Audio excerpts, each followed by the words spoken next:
A'udzubillahi minasyaitonirrajim. Bismillahirrahmanirrahim.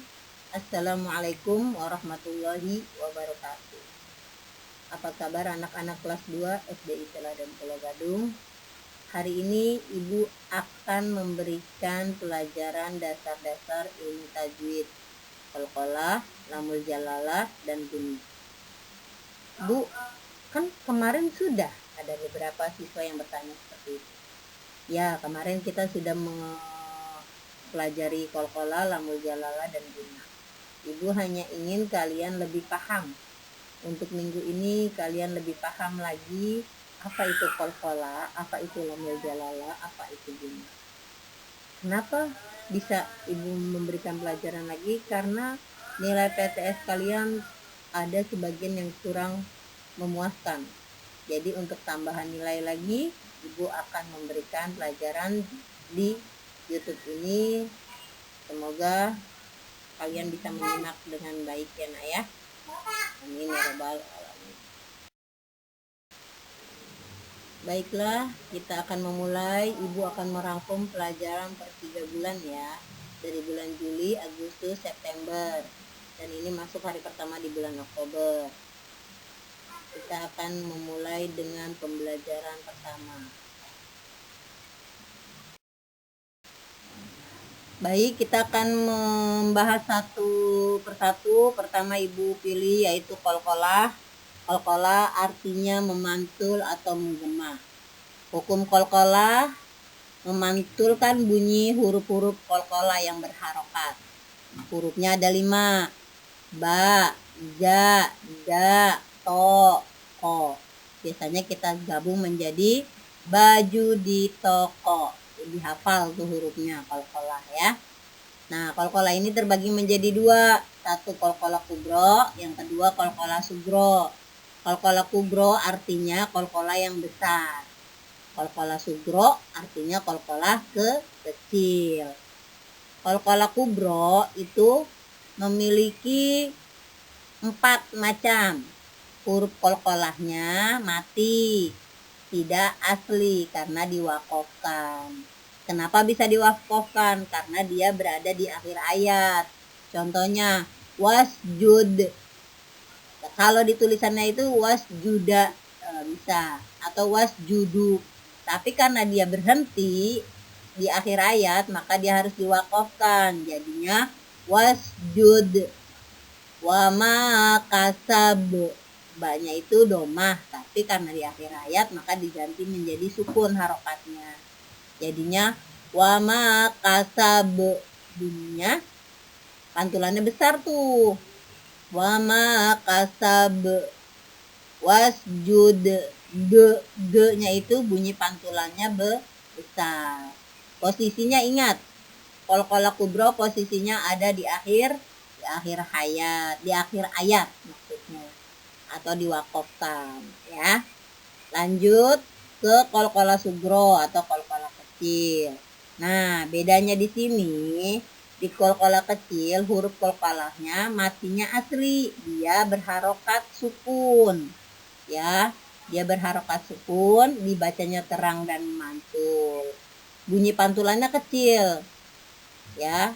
Contohnya takwim, takwim, nya tuh kecil pantulannya. Takwim, amahum, amahum, pelan-pelan aja pantulannya, nggak usah kenceng-kenceng. Jangan yang amahum, itu salah.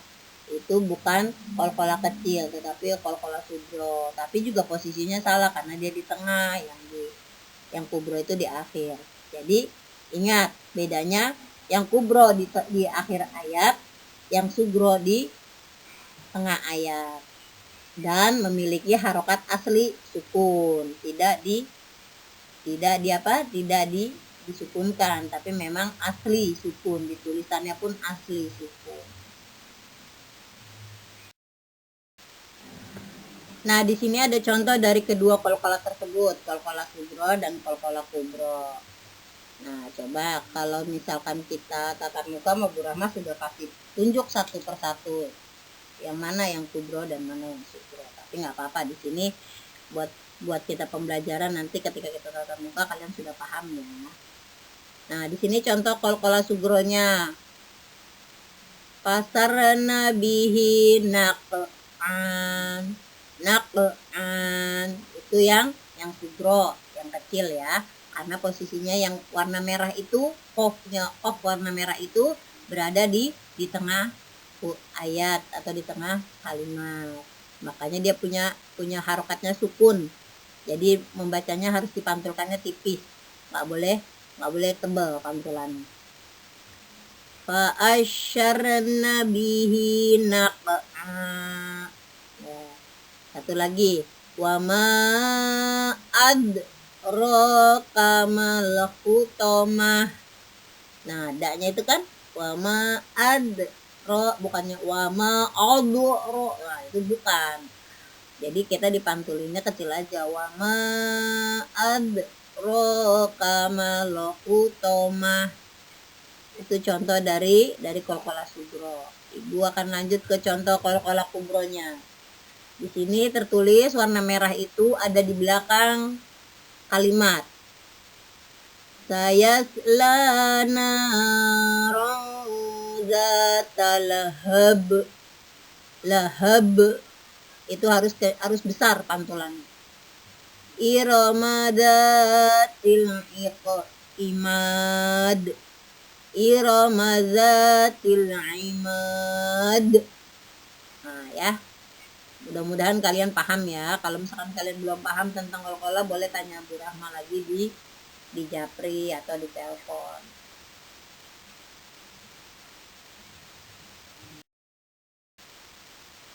Baiklah, untuk selanjutnya materi pembelajaran yang kedua yaitu hukum tajwid lamul jalalah atau lafaz Allah. Kita itu ketika mengucapkan kalimat Allah itu memang harus betul-betul betul. Harus betul-betul betul. Jadi betul-betulnya tulisannya kecil, pas yang ketiga kalinya betul, hurufnya besar ya. Supaya tidak terjadi kesalahan dalam memaknai bacaan Al-Qur'annya. Hukum lamul jalalah itu atau lafaz Allah itu terbagi menjadi dua.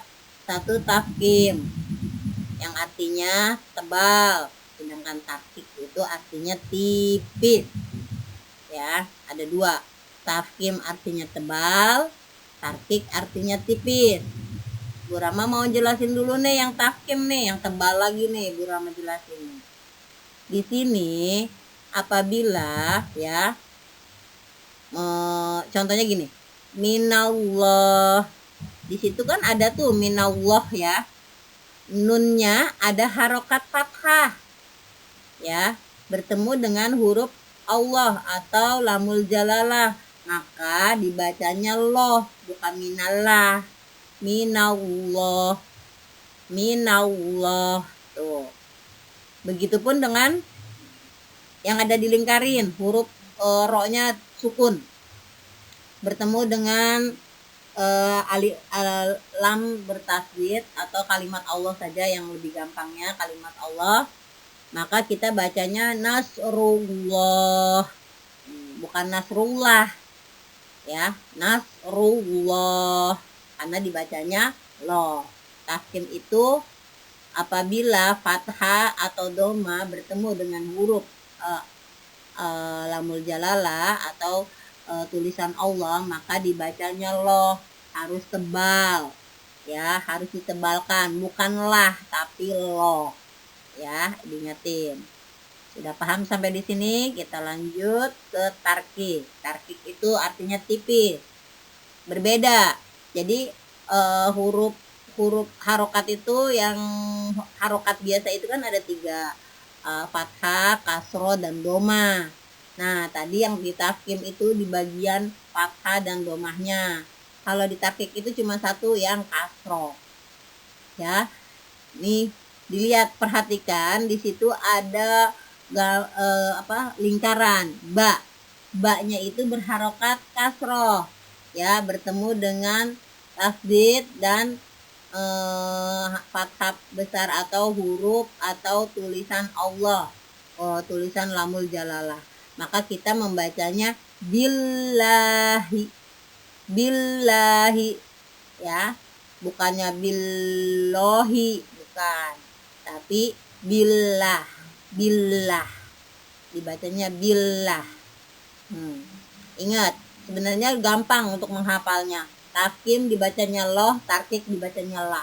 Tafkim memiliki 2 harokat fathah dan domah, sedangkan tarkik memiliki 1 harokat kasroh. Itu saja, sudah paham? Insya Allah paham ya anak-anak soleh ya. Nah, baik teman-teman, setelah kita tadi mendengarkan penjelasan tentang qalqalah, kita mendengar lagi tentang lamul jalalah, dan ini hukum tajwid yang ketiga, yaitu gunnah. Apa Bu gunnah, Bu? Gunnah itu adalah mim atau nun yang bertasydid hendaklah dibaca gunnah, dengung ke hidung yang nyata. Dengung ke hidung yang nyata maksudnya bagaimana? Di sini ada contohnya. Tapi sebelum Ibu memberikan contoh, kalian perhatikan dulu nih. Di situ ada mim bertasydid dan nun bertasydid. Itu berarti namanya huruf gunnah. Dimanapun kalian bertemu dengan mim bertasydid atau nun bertasydid, maka itu bisa disebut gunnah, ya. Contohnya di surat An-Naba ayat 1. Mungkin di sebagian teman ada yang tahu surat An-Naba, ada juga yang baru mendengar surat An-Naba. Surat An-Naba itu artinya berita besar. Itu surat ke-78, ya. Turun di kota Mekah, ya. Nah, di sini ada ayat pertama nih. Ayat pertamanya itu ada gunnahnya, ada mim tasydid, lihat yang warna merah. Huruf yang berwarna merah. Amma yatasaalun. Jadi dengungnya di hidung. Geterannya tuh di hidung. Amma yatasaalun. Nah, dimaksud dengan dengung ke hidung itu berarti ada getaran di hidung, ya. Di hidung itu berasa geter gitu, berasa getar. Nah, di contoh yang kedua ini di surat An-Nas. Wah, ini mah udah jago deh. Teman-teman tuh pasti udah jago sama surat An-Nas, udah hafal ya. Baik, Ibu hanya mengingatkan ya. Di situ ada nun tasydid warna merah, tulisan warna merah, silakan kalian perhatikan. Qul a'udzu birabbin nas. Nah, ada getaran sedikit di hidung. Ada getarannya. Qul a'udzu birabbin nas. Nah, ya. Di situ ada getarannya. Ada nun mati berharokat tasydid. Di sini banyak juga nih, di sebelahnya lagi nih tadi yang ada pulpennya. Yang bergambar yang samping pulpen itu ada tulisan summa, mimma, lamma, ummatukum, munhu, lautamam, na'ammam, innahum. Ya, di situ. Jadi kalian mudah-mudahan sudah paham dengan ketiga hukum tajwid ini. Sebenarnya ini sih sudah pelajaran kemarin-kemarin. Bu Rahma hanya lebih menjelaskan saja supaya kalian lebih paham lagi. Enak ya?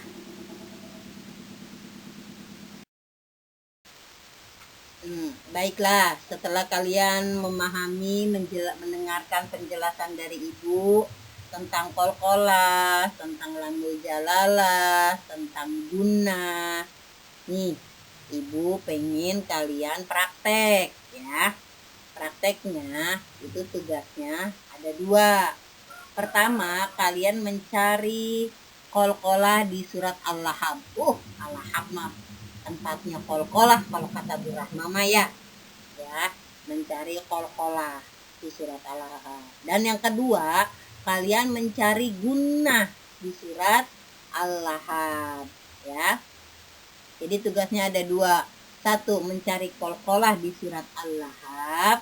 Yang kedua, mencari gunnah di surat Al-Lahab juga. Ya. Dan untuk tugas prakteknya yang benar-benar Bu Rahma ingin tahu apakah di surat Al-Lahab itu kalian sudah betul membacanya atau belum, silakan kalian voice note ke Bu Rahma. Ya, voice note ke Bu Rahma. Bu Rahma, aku mau baca surat Al-Lahab nih, gitu ya. Aku pengen praktek tentang kolkolah dan gunahnya, gitu aja. Kalau untuk lamul jalalah, Bu Rahma yakin kalian sudah bisa. Cukup kalian menulis bacaan basmalah sama bacaan isti'adzah. A'udzu billahi minasyaitonir rajim. Bismillahirrahmanirrahim. Di situ aja dua tulisan itu sebelum kalian menulis surat Al-Lahab. Surat Al-Lahabnya ditulis, nggak perlu pakai arti. Nanti ketika kalian menemukan kolkolah, kalian garis bawahin. Terus juga sama, ketika kalian menemukan gunah, kalian garis bawahin juga, ya. Menemukan lamul jalalah di basmalah atau di isti'adzah, kalian garis bawahi juga. Ya. Jadi untuk hari ini tugasnya hanya itu saja, ya. Jangan lupa mencari kolkolah di surat Al-Lahab, mencari guna di surat Al-Lahab juga, dan mencari menulis at-ta'awudz sama basmalah, lalu mencari lamul jalalahnya, ya. Nah, yang terakhir itu adalah kalian kirim voice note surat Al-Lahab. Surat Al-Lahab itu untuk penilaian. Kalian membaca suratnya di voice note pelan-pelan, nggak boleh buru-buru, karena akan ibu nilai. Ibu akan menilainya itu dari ke pelan-pelannya baca, terus dari bacaan kamu memahami tidak nih kolkolah sama guna dan lamul jalalahnya. Nanti nilainya akan ibu kirim, tapi ibu akan perhatikan dulu satu persatu, ibu buka dulu voice note-nya, ya. Itu aja sih tugasnya untuk hari ini.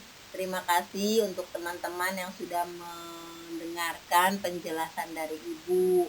Mudah-mudahan ilmunya bermanfaat, ilmunya berkah, dan sampai ke anak-anak soleh dan soleha. Ibu mohon maaf jika ada kesalahan baik yang disengaja maupun tidak disengaja. Ibu membuat aplikasi ini mudah-mudahan bisa bermanfaat untuk kalian lebih paham, mengerti tentang hukum tajwid. Itu saja, terima kasih. Selamat bekerja, selamat belajar. Selamat belajar. Ibu tunggu untuk hari ini nggak apa-apa sampai malam. Tapi untuk penilaian yang mau lebih bagus lagi, ya siapa yang mengerjakannya sesuai tepat waktu itu akan mendapatkan bintang plus dari ibu.